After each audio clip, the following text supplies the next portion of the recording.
Ish soati tayin, ish kuni aniq, lekin ish vaqtida boshqa narsalar bilan chiqib ketadi ko'chaga. Shar'iy uzrsiz kim qo'yaveradi ishga? Ish vaqtida vijdonan ishlamaydi, soat o'tkazishlik ishlab qo'yadi.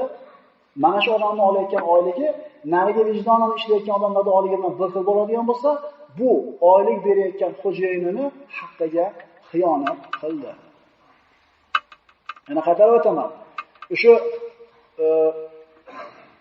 ko'chadan bir narsa ko'tarilib kelayotganda farzandlar tomonidan otalar yoki aka-ukalar bo'layotgan bo'lsa, aka-ukalar bir narsa olib kelayotgan bo'lsa, qaranglar, qani oldi, kimdan oldi, nimaga oldi.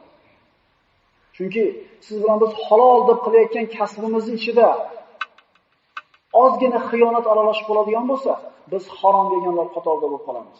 Duoyimiz ham ijobat olmaydi, balki Alloh taoladan jahannam ahlidan bo'lib qolamiz.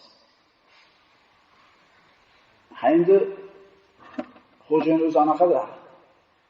O'zi mana qiladi-da, o'zi mana sen o'sha xo'jayinning do'konda egasi senga belgilab qo'ygan maoshga rozi bo'lib ishlayapsanmi? Endi ishing bo'lmasin u yoqda. O'zi aniq qiladi-da, o'zi mana esingdan chiqmasin birodar. Kullu nafsin bima kasabat rohina. Har bir jon qiyomat kunida dunyoda o'zi qilgan ishiga o'zi javob beradi. Qoplayotgan rizqimiz halol bo'lishi uchun fiqhni bilaylik. Qo'limizga berilgan omonat narsaga luqmamiz harom bo'lib qolmasligi uchun xiyonat qilmasdan ehtiyot bo'laylik. Alloh subhanahu va taolodan tavfiq so'raylik. O'zimizni qilayotgan tijoratimiz, kasbimiz ustida bir o'ylanib ko'raylik. Tavba qilaylik. Agar odamlarda haqqi bo'lsa, olib borib beraylik.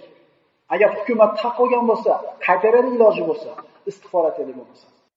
Kim Parvardigoriga ro'baro bo'lishdan umidvor bo'lsa, u holda yaxshi amal qilsin va Parvardigoriga bandalik qilishdan biron kimsani unga sherik qilmasin. Ya'ni qiladigan amallarini hammasini yolg'iz Allohning roziligi uchun qilsin.